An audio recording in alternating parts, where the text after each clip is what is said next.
The safe stood open, a dark, gaping mouth in the center of my office wall.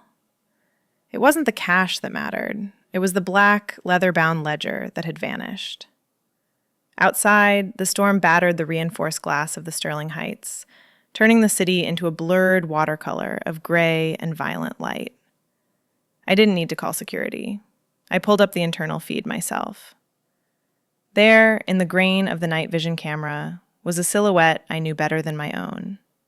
Isabel. She looked directly into the lens, holding the book, and smiled. I didn't run.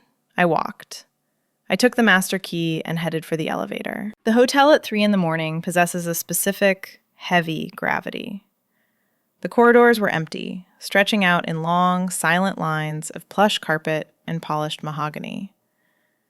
Usually, this silence is my favorite part of the job, the moment the beast sleeps. Tonight, the silence felt predatory. My heels made no sound on the runner as I moved toward the private elevator bank. The digital display glowed a soft, mocking red as it carried me up to the penthouse level. My reflection in the brass doors looked composed, but I felt the tremors in my hands. This wasn't just corporate theft. This was an invasion. The penthouse door was unlocked. It wasn't an oversight. It was an invitation. I pushed it open, and the change in atmosphere was immediate. The air pressure dropped. The scent hit me first. Not the standard white tea and thyme we pumped through the vents, but something darker. Bergamot, aged oak, and the sharp metallic smell of the storm clinging to a damp wool coat. Isabel was there. She sat in the high-backed velvet armchair facing the floor-to-ceiling windows, her profile illuminated by the lightning that fractured the sky every few seconds. She didn't turn around when the latch clicked shut behind me. She just raised a crystal tumbler of my best scotch to her lips, the amber liquid catching the chaotic light from outside. The ledger sat on the marble side table next to her, casual as a coaster. "You're losing your touch, Helena," she said. Her voice was low, a rich contralto that vibrated through the quiet room. "The combination was your birthday, sentimental, and you're trespassing," I replied, my voice steady, cutting through the low hum of the ventilation. I walked further into the room, navigating the shadows. "Give it back, Isabel, before I call the authorities and have you escorted out in handcuffs." She finally turned. The movement was slow, deliberate. She wore a charcoal suit that fit her with devastating precision, the top button of her silk shirt undone. Her gaze was unflinching, heavy with a confidence that made my skin prickle. "We both know you won't call anyone. Not with what's in that book." I stopped 10 feet away. The distance felt like a physical barrier, charged and humming. "You think you can leverage my client list? Those relationships are built on 10 years of trust. You can't steal loyalty." Isabel stood up. She moved with a predator's grace, closing the gap between us until I could see the flecks of gold in her gray eyes. "I didn't steal them. I liberated them. The Kensington account, the oil merger group, they didn't leave because of my rates, Helena. They left because you stopped seeing them.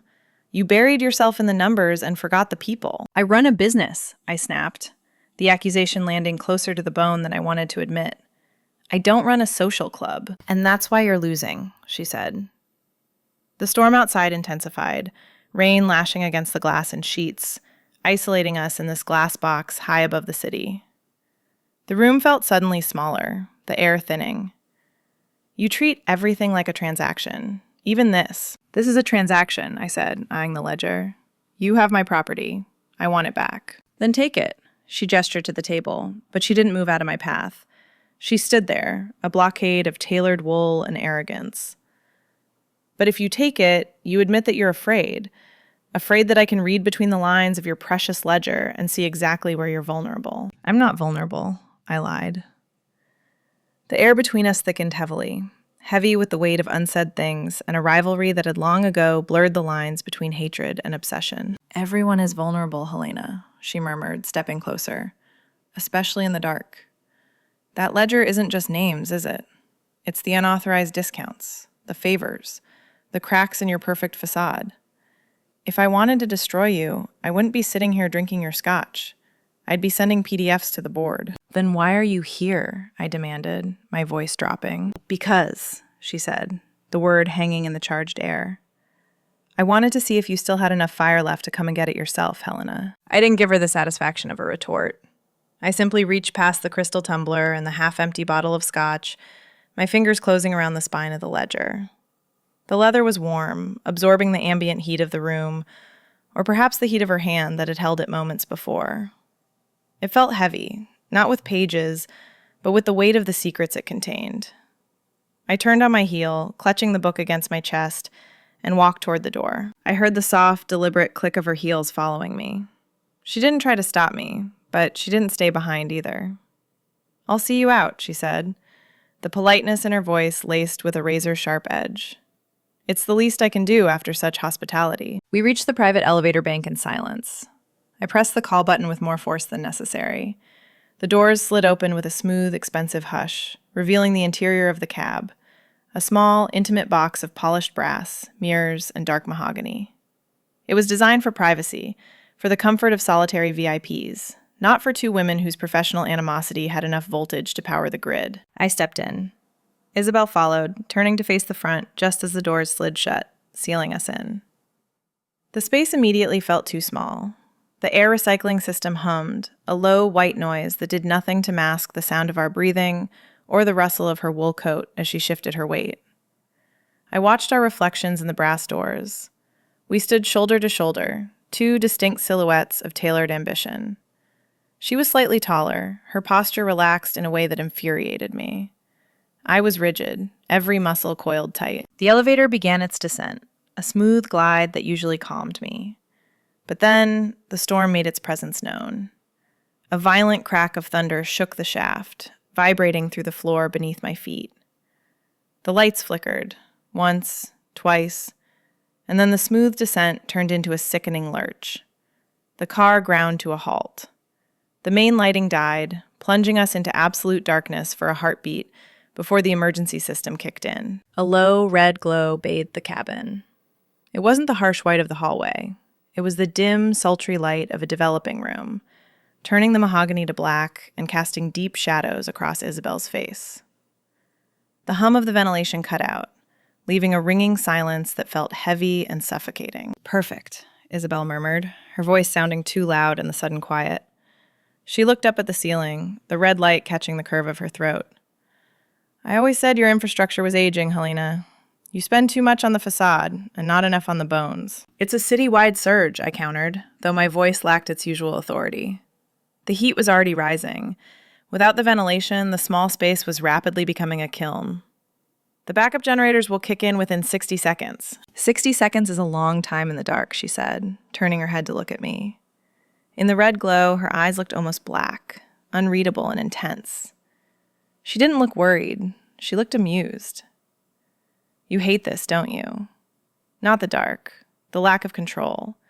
You can't schedule a power outage. You can't manage the storm. I can manage you, I said, gripping the ledger tighter. Can you? She shifted, closing the inch of distance between us. The proximity was sudden and overwhelming. I could smell her now, really smell her. The damp wool, the bergamot, and beneath it, the warm, distinct scent of her skin. It was a sensory memory I thought I had purged years ago, back when we were just associates, before the rivalry carved a canyon between us. You're standing too close, I said. The elevator is small, Helena, she replied, holding her ground. And you're the one who stopped breathing. She was right. I was holding my breath.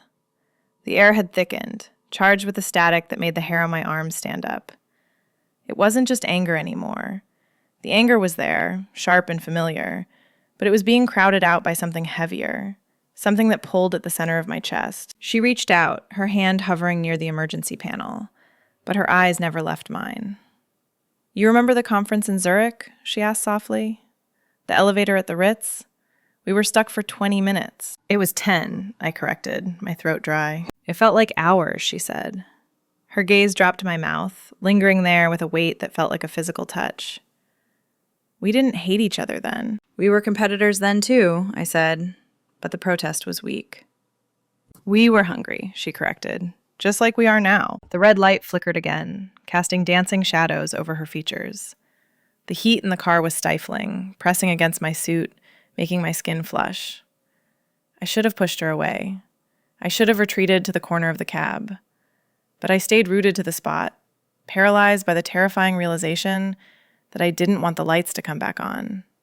I didn't want the doors to open.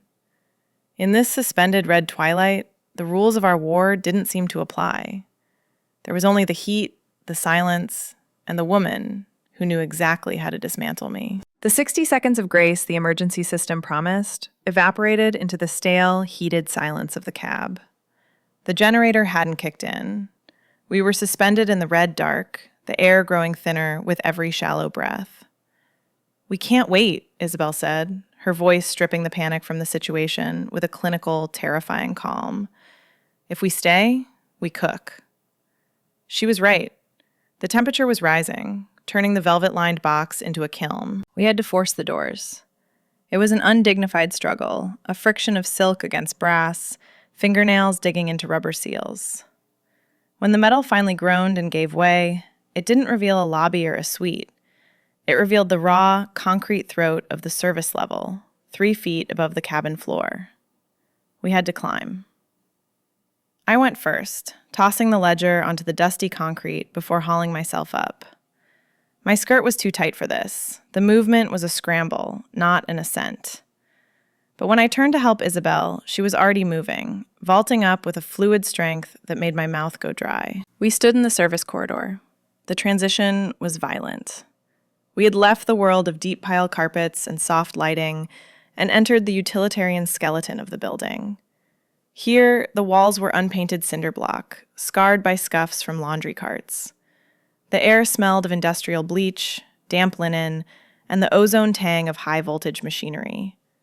It was loud, a constant rhythmic thrumming of the HVAC systems that vibrated through the soles of my shoes. "The service elevators are down the hall," I said, adjusting my blazer, trying to summon the authority of the hotel director in a hallway that looked like a prison block. "We can take the stairs to the lobby." "The stairs are alarmed after midnight," Isabel corrected, brushing dust from her charcoal sleeve. "And the service elevators are on the same grid. If we want out, we go through the laundry chute access to the mezzanine." She started walking, not waiting for my approval. "Unless you want to trigger the silent alarm and explain to the police why you're covered in dust with your competitor in the basement." I followed her. I had no choice. It was humiliating, trailing her through the veins of my own creation. But as we moved deeper into the maze of pipes and conduit, the humiliation gave way to a strange, grudging fascination. She moved through the chaos with the same predatory grace she used in the boardroom. She didn't flinch at the steam hissing from a pressure valve. She just sidestepped it, her body a study in economy and control. The corridor narrowed, choked by stacks of surplus banquet chairs and rolling racks of glassware. We had to move single file, then turn sideways to squeeze past a massive, humming generator unit. The space was impossibly tight. I had to press my back against the vibrating metal housing to let her pass. She moved slowly, her body inches from mine. I felt the heat radiating from her, a wave of warmth that cut through the damp chill of the basement. Her eyes met mine as she slid past, dark and leveled. Her hip brushed against my thigh, a firm, deliberate friction that sent a jolt of electricity straight to my spine. It wasn't an accident. It was a notification. "Tight fit," she murmured, her breath ghosting over my neck. "Keep moving," I managed, though my voice lacked any real bite. We turned a sharp corner near the boiler room, the floor slick with condensation. My heel caught on a loose rubber mat. Gravity vanished. I pitched forward, the ledger slipping from my grip, bracing for the impact of hard concrete. It never came. Isabel's hand shot out, clamping onto my upper arm. Her grip was iron, sudden and stabilizing. She hauled me back upright with a force that slammed me against her chest. For a second, the world narrowed down to the point of contact, her fingers digging into my bicep, her other hand instinctively finding the small of my back to steady me. We stood there, frozen, in the harsh fluorescent buzz of the service hall. I was breathing hard, my hands resting tentatively on the lapels of her coat. The utilitarian ugliness of the corridor faded. All I could feel was the solid, undeniable reality of her body against mine. It was a perfect fit, the way her height complemented mine, the way her strength absorbed my stumble. We weren't enemies in this light. We were just two bodies reacting to the physics of attraction. "Careful, Helena," she warned, tightening her grip. "You're on slippery ground." I looked up at her, my heart hammering a traitorous rhythm against my ribs. I wanted to pull away. I wanted to tell her to unhand me, but the words died in my throat. Because the truth was, standing there in the dirt and the noise, held up by the woman trying to destroy my business, I felt safer than I had all night. The rhythmic thud of heavy boots on concrete cut through the hum of the machinery. Security. The sound was getting louder, approaching the blind corner where we stood frozen. I opened my mouth to speak, but Isabel was already moving. She grabbed my wrist, her grip firm and decisive, pulling me toward a heavy steel fire door marked housekeeping. We slipped inside, the heavy latch clicking shut with a soft metallic finality, just as the beam of a flashlight swept the hallway we'd vacated. The silence was instant and absolute. The linen room was a cavernous space, a cathedral of white cotton. Floor-to-ceiling metal shelves stretched back into the shadows, stacked with thousands of pressed sheets, duvet covers, and plush towels. The air here was different, cool, dry, and thick with the scent of lavender. It felt like stepping inside a cloud, or a very expensive secret. The walls of fabric absorbed every sound, insulating us from the storm outside and the reality of the hotel operations. It was a soft, muffled world, where the only sound was the rapid, shallow intake of my own breath. It was deafening. Isabel didn't release my wrist. Instead, she used the leverage to guide me deeper into the maze of shelving, stopping only when we were hidden in a narrow aisle between two towering walls of white terry cloth. The space was tight, intimate.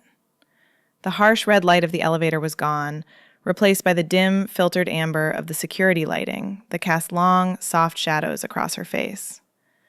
It softened her edges, making the charcoal suit look less like armor and more like an invitation. She backed me up until my hips hit a waist-high stack of folded bath sheets.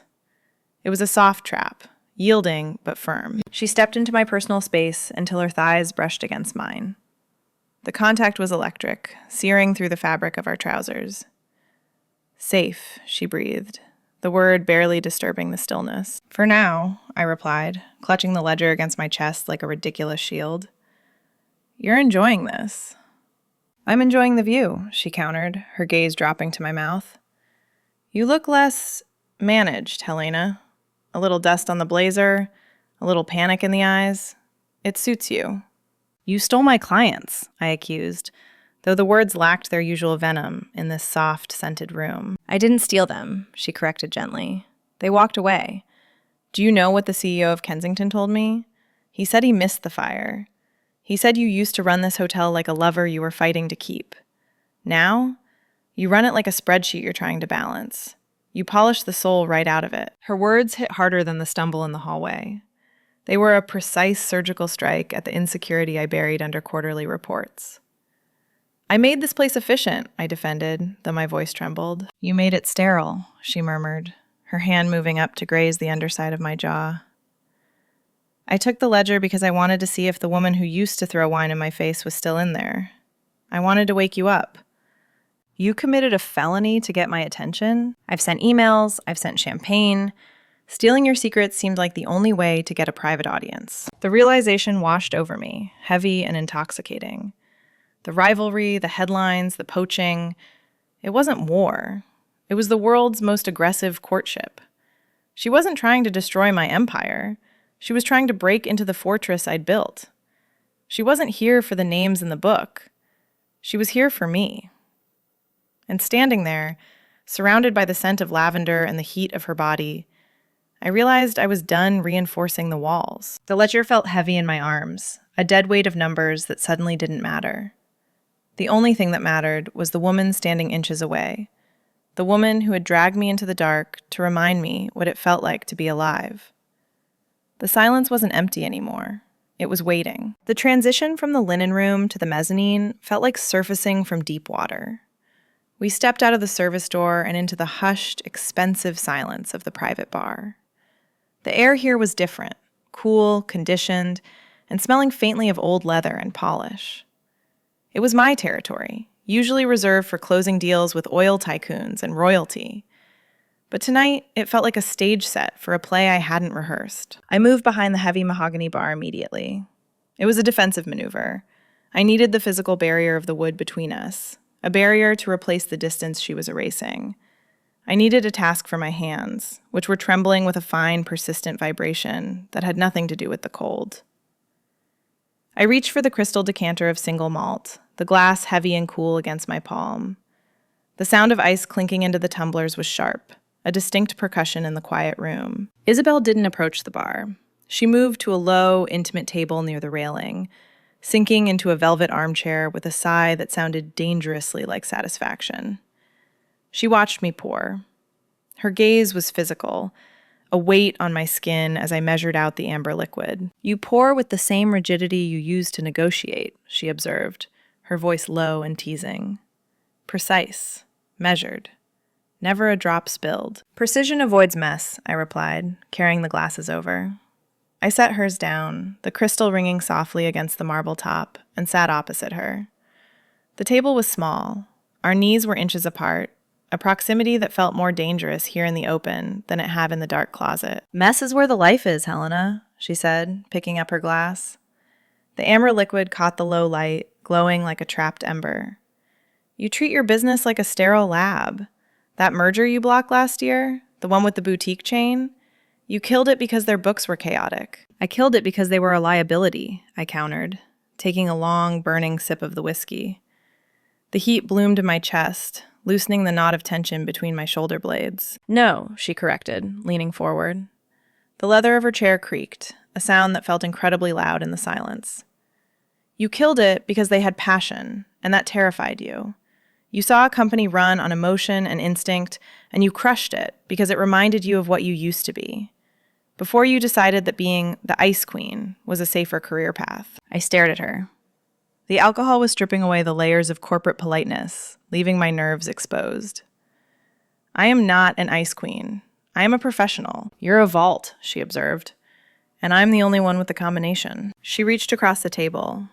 Her fingers brushed the back of my hand. A light, electric contact that stopped my breath. "Why do you think I took the ledger? Why do you think I've been poaching your clients? It wasn't about the revenue. I wanted to see if you'd fight back. I wanted to see if you still cared enough to come up here and throw me out." "I should throw you out," I said, my hand remaining still beneath hers. The warmth of her skin was seeping into mine, a narcotic calm spreading through my system. "But you won't," she said, her thumb tracing the line of my knuckles. "Because this is the first time in 5 years you felt challenged. The rivalry? It's not business, Helena. It's the only way we've known how to touch each other without breaking the rules." The truth of it hit me harder than the whiskey. The hostile bids, the press releases, the constant maneuvering. It was a dance. A violent, expensive tango we had been performing on a global stage because we were too terrified to do this. To sit in a dark room and admit that the friction wasn't hatred. It was heat. "So," I said, my voice unsteady, "this was all just a very expensive way to ask me for a drink?" "I'm a luxury brand, Helena," she smiled, sultry and victorious. "I don't do cheap dates." The storm outside hammered against the panoramic windows, a chaotic backdrop to the stillness between us.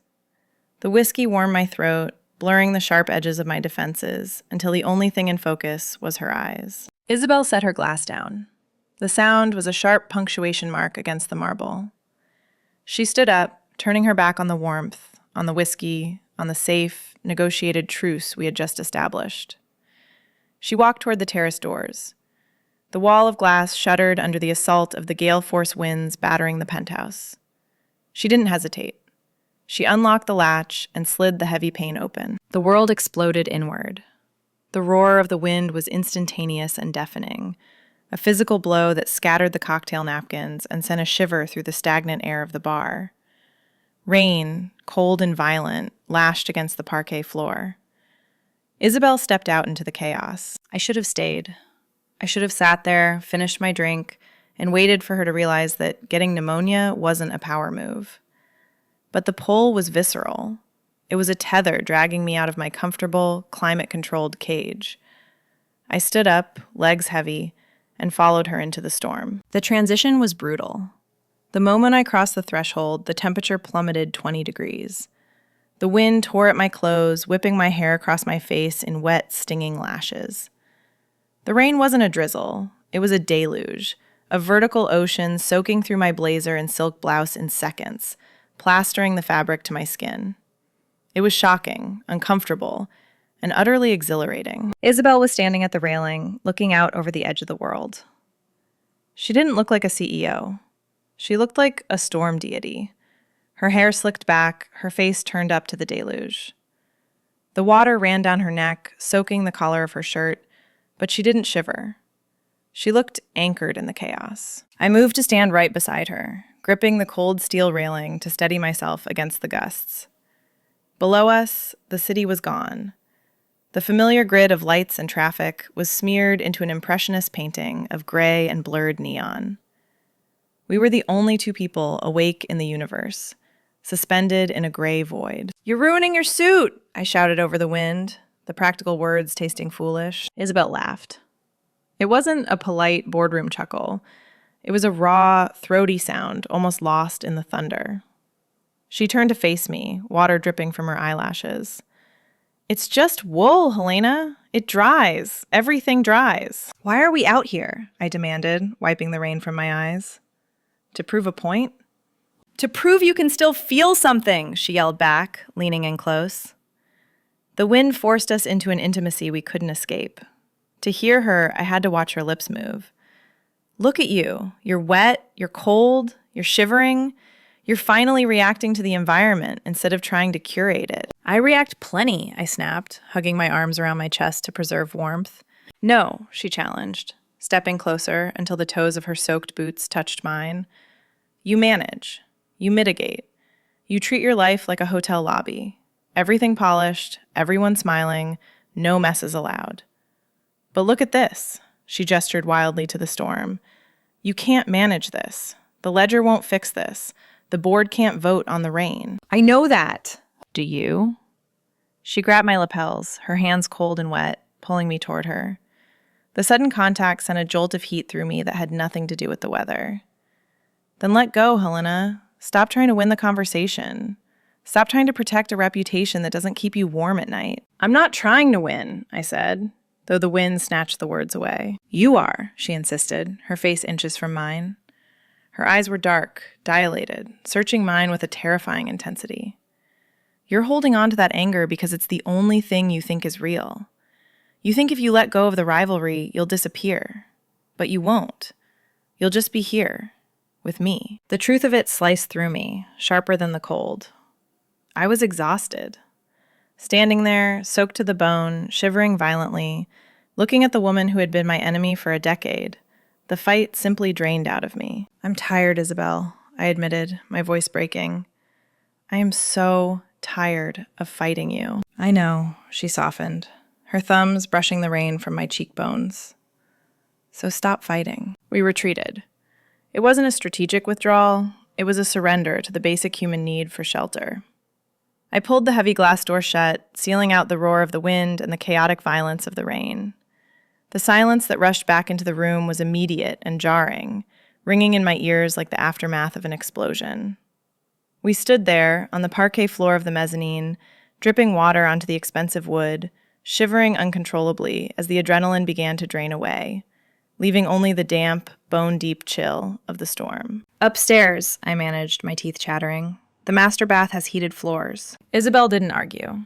She didn't make a quip about my amenities or check her watch.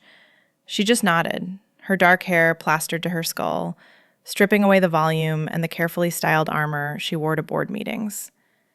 She looked smaller, sharper, and devastatingly real. We climbed the floating staircase to the upper level of the penthouse, our wet clothes heavy and restrictive, weighing us down with every step.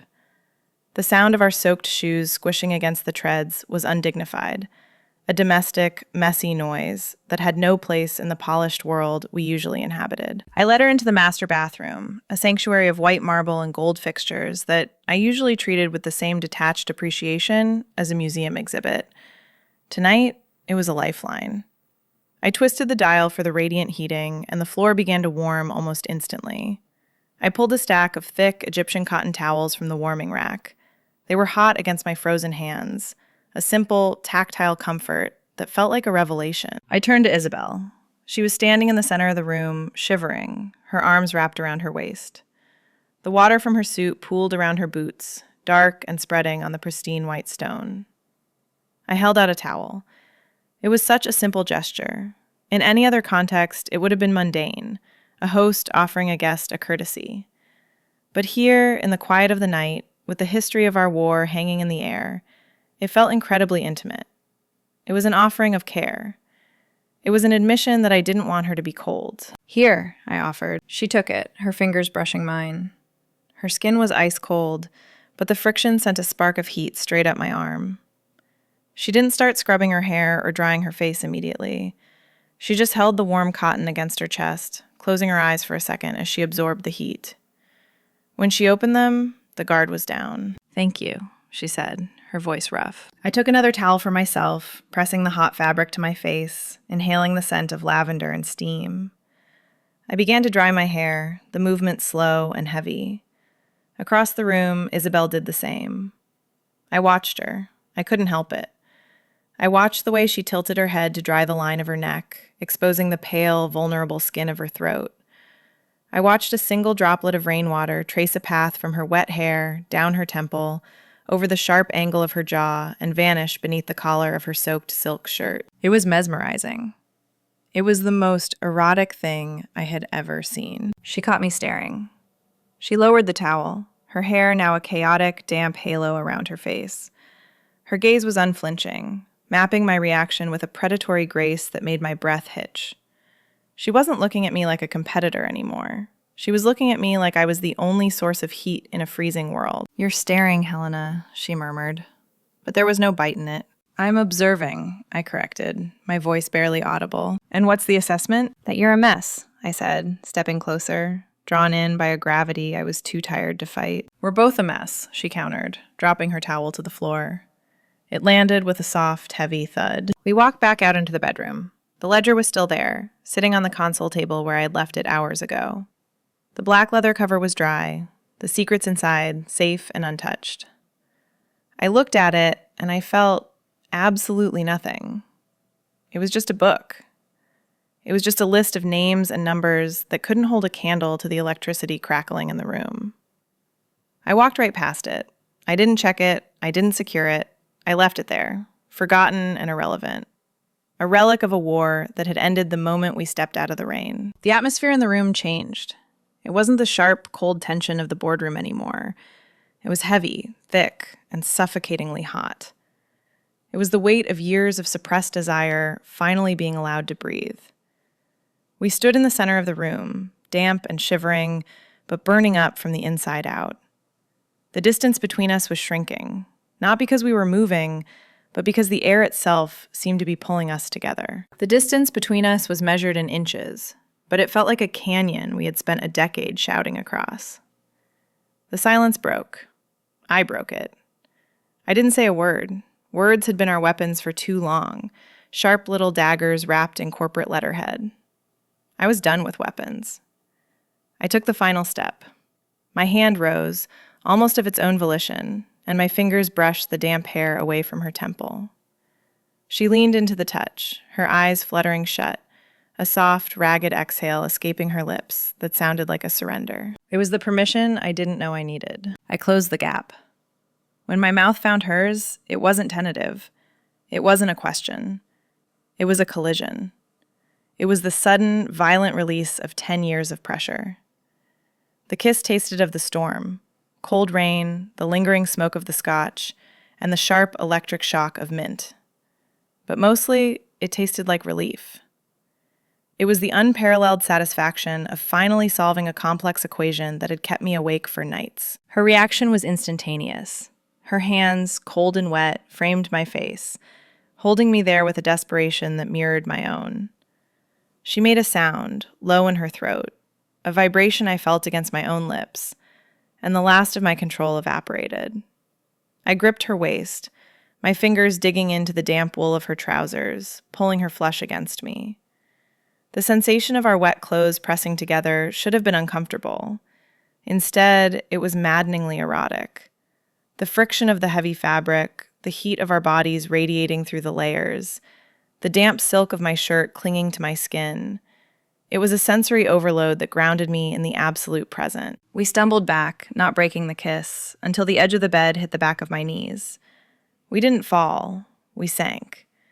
It was a controlled descent, a mutual agreement to change the verticality of the situation. I sat on the edge of the mattress, and she stood between my knees, her hands moving to my shoulders, her thumbs tracing the line of my collarbone through the wet silk. "You have no idea," she breathes against my mouth, her voice rough, stripped of all its polish. "You have no idea how long I've wanted to stop talking." "Then stop," I challenged, my hands moving up to grip the lapels of her jacket. "Shut up, Isabel." She laughed, a breathless, broken sound, and kissed me again. This time it was slower, deeper. It was a study in texture and intent. She kissed me like she ran her business, with absolute focus, with a terrifying level of competence. Her tongue traced the seam of my lips, demanding entry, and when I granted it, the sensation was so intense I saw stars. It was a precision strike on my nervous system. I couldn't stay away, she confessed, pulling back just an inch to look at me. Her eyes were dark, dilated, the gold flecks swallowed by the pupil. The lawsuits, the poaching, the press wars. It was the only way I could stay in your orbit without burning up. I had to fight you, Helena. If I didn't fight you, I would have done this years ago, and you would have destroyed me. I might still destroy you, I murmured, my thumb brushing her bottom lip, swollen and red. No, she said, shaking her head slightly. We're equals. That's why it works. That's why everyone else bores you. You need someone who can hold the line. She was right. The realization settled in my chest, heavy and warm. I didn't need a subordinate. I didn't need a fan. I needed a rival who could match my pace. I needed this friction.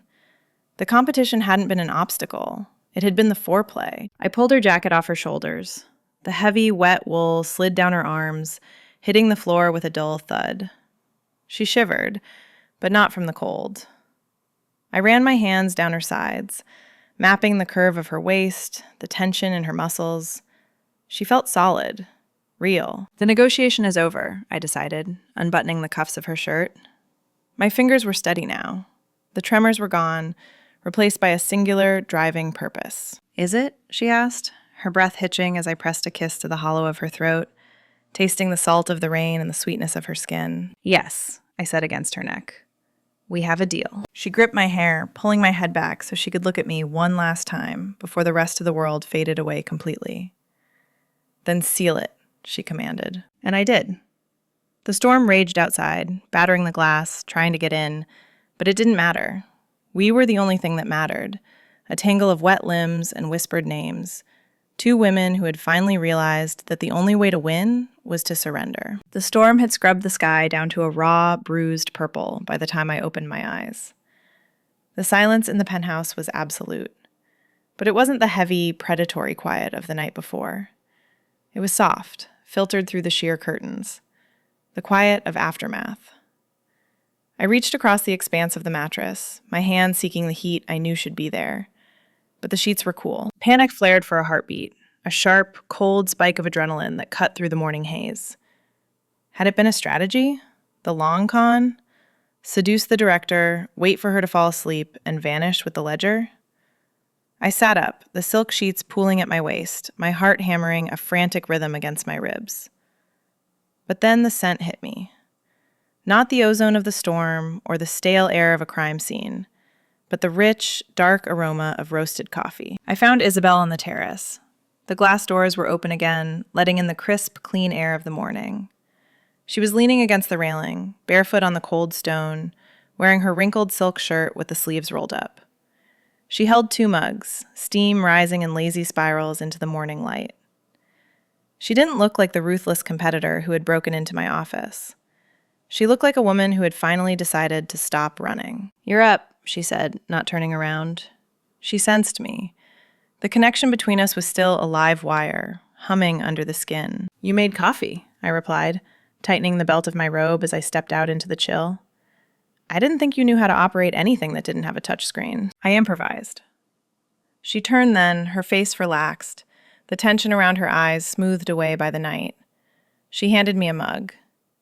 Your espresso machine is pretentious, Helena, even for you. It's Italian, I defended, taking the cup. Our fingers brushed, a casual, domestic contact that sent a fresh wave of warmth through me, grounding me in the reality of the morning. It's complicated, she corrected, smiling. It wasn't her media smile. It was genuine. Good morning. Good morning, I whispered. We stood in silence for a moment, watching the city wake up below us.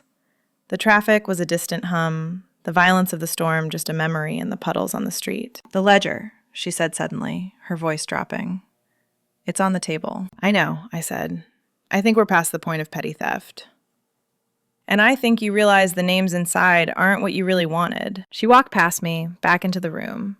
She picked up the ledger, weighing it in her hand, then held it out to me. Take it. Put it in the safe. Change the code.